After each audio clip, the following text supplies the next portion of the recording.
Assalamualaikum, aku Miranda, dan kali ini kita mau membedah salah satu lagu yang mungkin cukup familiar buat teman-teman.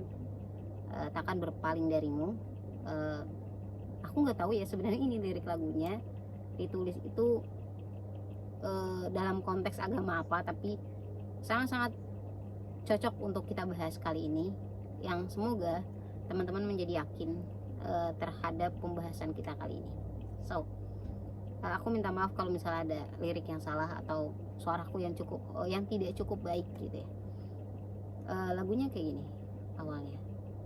Kala malam bersihkan wajahnya dari bintang-bintang, dan mulai turun setetes air langit dari tubuhnya.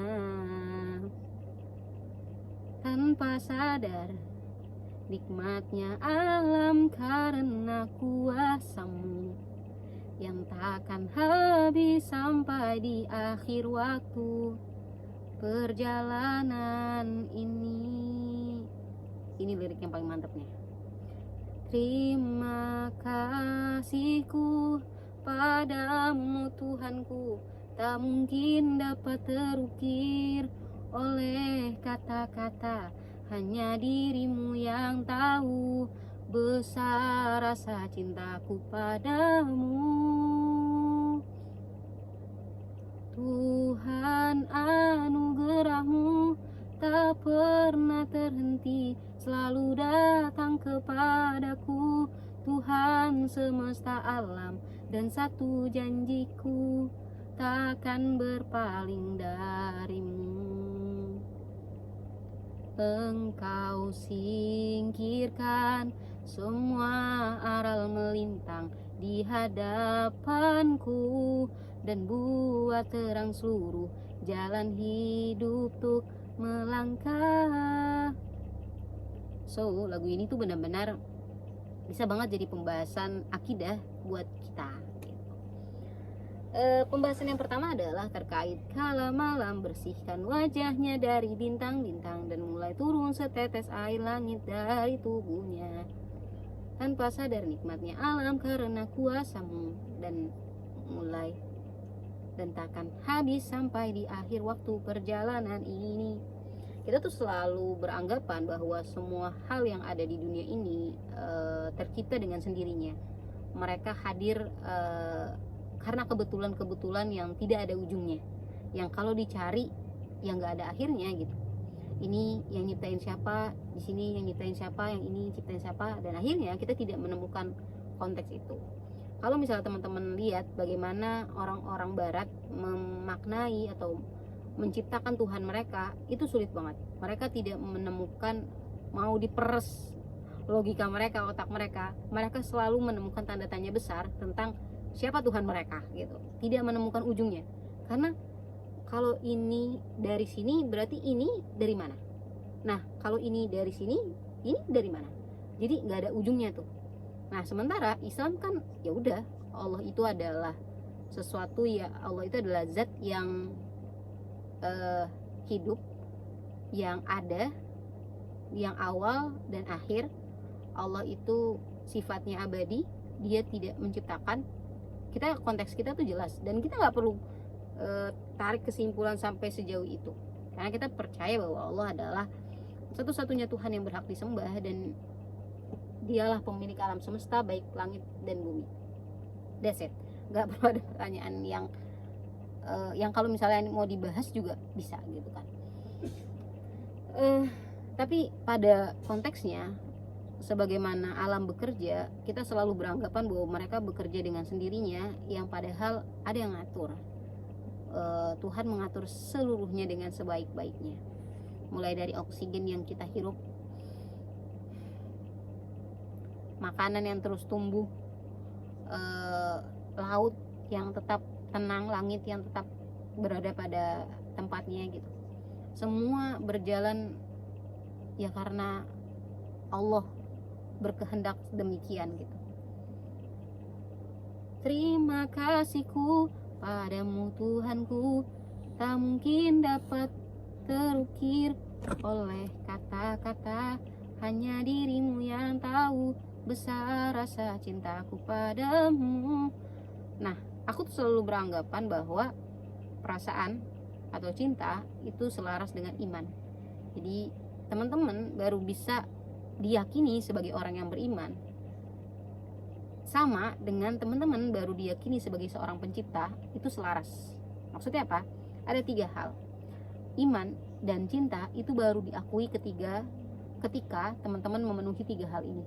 Yang pertama, yakni sesuai dengan apa yang dikatakan, sesuai dengan apa yang ada di hati, dan sesuai dengan apa yang ada di perbuatan. Kamu baru bisa dibilang beriman ketika 3 hal ini terhubung. Jika salah satunya nggak terhubung, maka itu membatalkan keimanan atau membatalkan kecintaan itu sendiri. Contoh, kamu baru bisa dikatakan beriman ketika kamu bilang bahwa Allah itu Allah itu esa, perbuatan kamu menunjukkan bahwa Allah itu satu, dan hati kamu mengatakan bahwa Allah itu satu esa. Ketika ada salah satu dari 3 hal ini, baik perkataan, perbuatan, dan hati yang berbeda, maka itu nggak nyambung. Sama dengan perasaan cinta.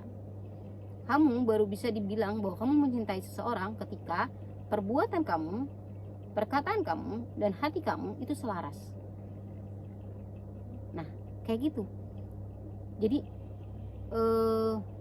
terima kasihku padamu Tuhanku, tak mungkin dapat ku terukir oleh kata-kata, hanya dirimu yang tahu besar rasa cintaku padamu. Kita benar-benar mengetahui bahwa Allah mencintai kita dari apa? Dari apa yang Dia kasih, dari apa yang Ia katakan. Di dalam Al-Quran banyak banget perkataan-perkataan Allah yang menunjukkan kasih dan sayangnya. Terus dari segala hal yang kita rasakan di muka bumi ini. Sama, tapi gimana caranya mengukur perasaan kita, cinta kita, dan Allah doang yang tahu perasaan cinta kita sebesar apa. Itu gak bisa lewat kata-kata doang, tapi dari perbuatan kita. Apa yang menunjukkan diri kita sebagai manusia yang beriman? Apa yang menunjukkan bahwa kita mencintai Allah? Nah, yang paling bestnya adalah di sini. Engkau singkirkan semua aral melintang di hadapanku, buat terang seluruh jalan hidup tuh melangkah. Siapa di sini yang ngerasa bahwa Allah tidak menyingkirkan itu? Oke, mulai beristighfar, minta ampun sama Allah, karena kita akan bahas. Engkau singkirkan semua aral melintang di hadapanku. Kita selalu beranggapan bahwa seharusnya Allah itu menyelesaikan solusi kita itu tepat ketika solusi itu datang. Jadi menyelesaikan masalah kita tepat setelah masalah itu datang. Jadi ada masalah datang nih dalam kehidupan kita, tek. Nah, kita berharapnya Allah juga selesai saat itu juga, tek, gitu. Sementara engkau singkirkan semua aral melintang di hadapanku, itu seakan-akan liriknya bahwa Allah benar-benar menghilangkan satu masalah tepat setelah masalah itu datang. Padahal menurut anggapan kita, setiap kesulitan yang kita alamin itu benar-benar kita nggak mampu. Kita ngerasa kenapa ya Allah ngasih ini, padahal kita nggak mampu. Tapi kan di dalam Al-Quran dibilang la yukallifullahu nafsan illa wus'aha. Aku tidak membebani satu makhluk kecuali sesuai dengan kesanggupannya. Tapi kayaknya kok perasaannya kok ini masalah berat banget gitu, kayak gue nggak mampu. Kenapa ya Allah kasih gitu? Kenapa ya kok Allah nggak tahu gue gitu ya? Anggapan-anggapan kotor kita terhadap kesucian Allah ini seharusnya nggak ada dari awal. Teman-teman harus pahami bahwa kita yang bahkan sering banget ninggalin ibadah, kita yang bahkan sering banget lupain Allah, kita yang bahkan tidak benar-benar menjadi hamba Allah yang baik,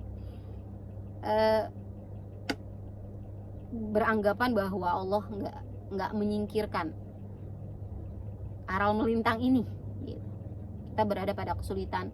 Banyak banget kok orang-orang yang udah menjalani ibadah secara utuh, tapi mereka tetap mendapatkan kesulitan-kesulitan dalam hidup.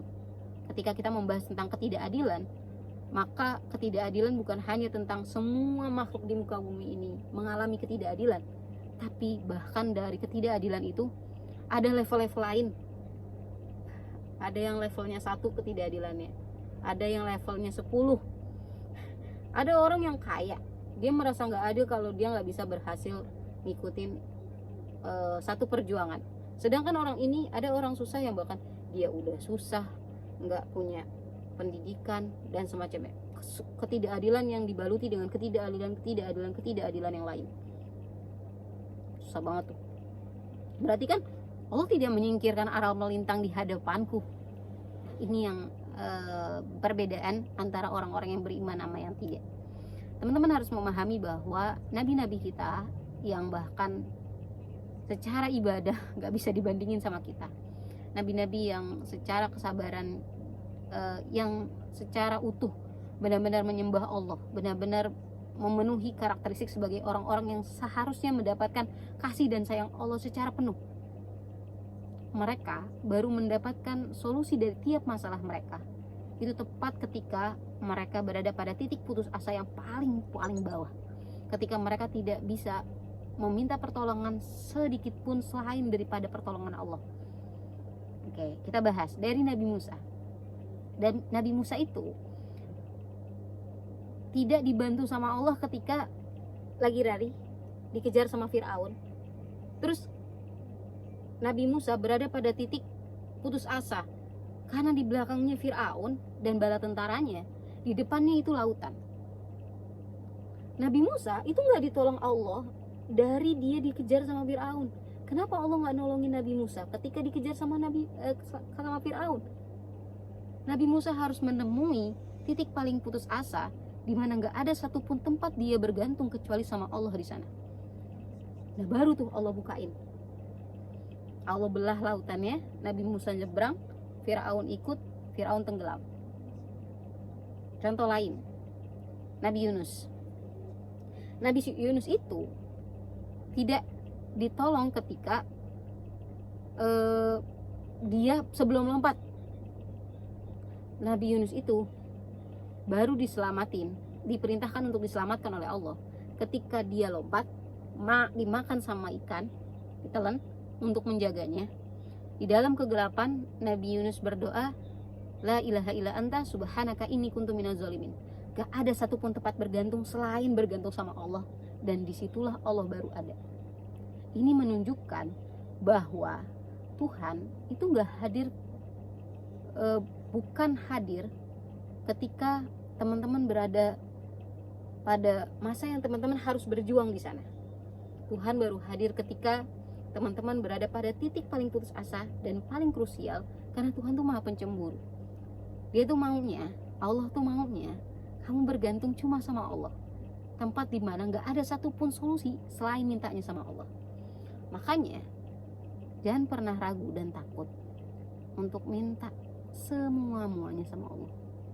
Allah gak akan pernah menghakimi kita ataupun memberhentikan doa kita, meskipun doa kita itu udah ribuan kali kita ulang-ulang. Jadi semoga kita semua semakin percaya untuk tidak melewatkan kesempatan untuk berdoa kepada Allah. Keseringan kita tuh adalah di waktu sholat gitu ya. Sehabis sholat adalah tempat kita untuk banyak-banyak minta sama Allah di sana. Mulai dari bacaan-bacaan zikir, minta permohonan, minta rezeki, minta jodoh, minta kesehatan, minta ampun sama Allah. Tapi seringan kita ngelewatin waktu-waktu itu, waktu-waktu dimana kita seharusnya paling banyak minta sama Allah. Kita terlalu mudah untuk menggantungkan diri kita kepada diri kita sendiri. Kita selalu merasa bahwa semua hal yang kita terima, semua hal yang kita punya itu karena usaha dan kerja keras kita sendiri. Padahal itu semua adalah pemberian dari Allah dan kita nggak sadar. So jadi bahkan kalau kata Ustadz Khalid Basamallah, bahkan kalau kamu butuh jarum pentul yang sekecil itu, jangan pernah ragu, jangan pernah takut untuk minta sama Allah, karena Allah pasti kasih. Allah yang punya langit dan bumi, Allah maha kaya, kok kamu gak minta sama Allah sih? Jadi semoga kita semua tercerahkan, dan semoga ini bermanfaat untuk kita semua, untuk meningkatkan keimanan dan ketakwaan kita kepada Allah, dan semoga kita ditetapkan, diteguhkan dalam keimanan ini sampai kita mati. Assalamualaikum.